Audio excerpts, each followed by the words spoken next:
Yeah, that was a fun basketball game, man. Fun fact, that is the first time since 1995 that UConn has won a Big East home opener in Hartford, and it's the first time since 2003 that they have won a conference home opener in either Gamble or in Hartford. I thought that it was one. I thought it was an incredible performance of shot making from Xavier. Like shout out to Dante Maddox and shout out to Ryan Conwell. Those dudes hit some ridiculous shots in the second half. At one point, they hit 8 straight threes in the second half. I think they were 9 for 13 from three in the second half and in overtime. That was an unbelievable performance from Xavier, and they needed that because UConn kind of got rolling a little bit. My biggest takeaway, there are two things from this game. One, Terrace Reed, 20 points, 13 boards, 4 offensive rebounds, 2 assists, 2 steals, 4 blocks. He's the dominant post presence that UConn needs and the guy that they need offensively. He's the anchor. He's the guy that could take the pressure off of some of the guys on the perimeter when he gets going a little bit. And Liam McNeely is, to me, the most important player on this team because of what he can provide as a secondary creator and as a secondary ball handler. And I'll tell you guys this much. If UConn's going to get this level of shooting from solo ball, this kind of performance from Liam McNeely, and Hassan Diarra, 12 points, 11 assists. He's had 41 assists and 8 turnovers during this 5-game winning streak. Henson, I know you're a hip-hop fan, right? You were at J. Cole the other night? Did I see that right? Yeah, I was. Yes, sir. Are you a Lil Wayne guy at all? I'm a Lil Wayne guy. Of course, my favorite song off the Carter 3 is. You know what my favorite song off the Carter 3 is? Right there, 3-peat. Been listening to that non-stop for the last 2 hours. We're on track, baby. We're on track. You know, 3-peat, yeah, maybe. But I don't know, man. 3-peat, they I don't think they have the depth of 03. That's just my opinion. Obviously, there's starters or guys that are the ones that Coach Hurley's playing the most. I like McNeely for them because he's an offensive creator. The actions they run for him kind of opens up everything else for everybody else. And then even with Terrace Reed Jr., I thought he should start when I saw game one. I think he should stay in the starting lineup and stay playing 30 minutes a game. He's really good. He's really physical down there. Caravan hits open shots when he needs. Solo balls hitting shots to yard. They are rolling right now with their first 5. Now, off the bench is going to be an issue because they're going to need more than 5 guys to be, as you so-called, a 3-peat, the Lil Wayne song. But for the most part, this isn't a pesky Xavier Musketeers team. They should have beat Cincinnati. They kind of blew that at the end. Even today, they had the game kind of won back-to-back road games. Yeah, and so they're a team that they're not going to roll over. So this was a nice, tough, hard-fought win. And as you know, when conference play starts, man, the games get tougher.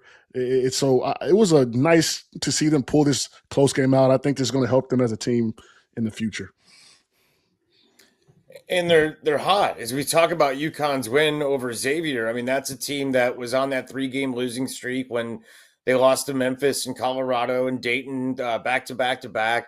And then if you look at since that game, they kind of had that palate cleanser against Maryland Eastern Shore, beat Baylor in a close game, won on the road against Texas, beat Gonzaga, beat Xavier. So they've had some games here where they've been tested and they found ways to win. I mean, most notably, beating Gonzaga certainly is a big feather in the cap. So, I mean, Mike, when you look at them, I know we have Dauster over here. He's jamming over to 3-peat. I'm not going to say it's not going to happen. I mean, I get John questioning the depth, and certainly that is a factor for Dan Hurley moving forward. But, this is a team like tonight, finding, scratching, clawing, and the athleticism mattered at the end.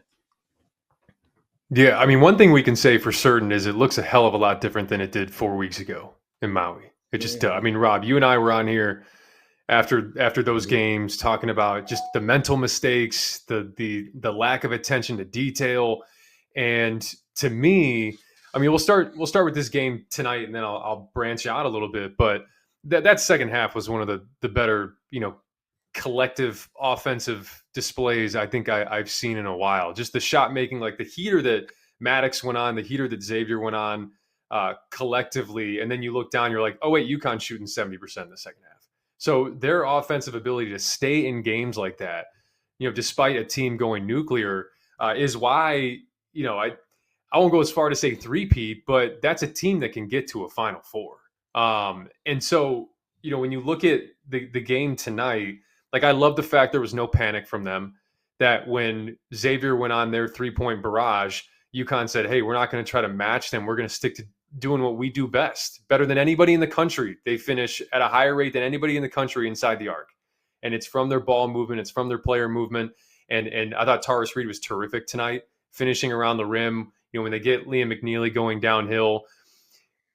Going back to the Texas game, right? Because I think people would point to the Baylor game as like exhale, like, man, UConn kind of feels like they're back. I mean, you guys know there's a number of people on this show that know when you get that first win on the road, when you like them going to Texas and really giving it to them, like really giving it to them. That's when I felt like they really had that kind of UConn shit to them that they've had over the years, like the Dan Hurley shit to them, the chip on your shoulder. And a lot of it starts with Liam McNeely. Because I think you're hard-pressed to find many freshmen in the country. There's a really talented freshman class in the country. But out of all those guys, that dude maybe has the biggest competitive spirit to him. And I think he gets compared to Cam Spencer, right? And you heard that on the broadcast. Your first thought is, hey, the offensive ability, all that. It's the fire he plays with. And I think it's contagious. Caravan plays that way. And I think those guys, it's just permeated.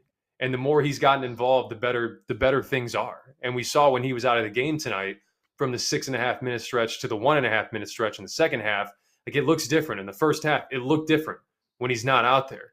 And then he comes back in, he huddles everybody up around the free throw line and calls out a play. And the play on the other end, right when he came in the game with a minute and a half left, was a stagger away into a dribble handoff, get downhill, layup. Like they trust him. The staff trusts him. The guys around him, despite him being the young guy, they trust him. And that's why, like, it is crazy to think this is the same team that was in Maui 4 weeks ago. Yeah, and look, you made a great point the last time that we were on about guys adjusting to the roles and adjusting to a new situation and a new level of expectation, right? Everybody on this roster is in a different situation than they were a year ago.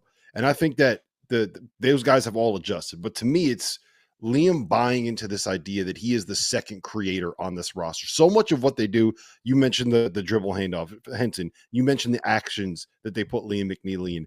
That takes the pressure off of Hassan Diarra to let him just kind of be the guy that makes up for everything else. Thrive in transition if you're Haas, right? Be able to get in those ball screens, and when it's open, make it happen at the end of a clock. But it's not all on him. Liam's able to kind of open that stuff up. It opens up the playbook. And, he had a couple where he's coming off of those curls and he's just coming in the lane. And it's like you're playing a 2-on-1 against the big guy. And he made the right decision every single time. Back-to-back games, no turnovers, 8 assists, no turnovers with the amount of time he has the ball in his hands.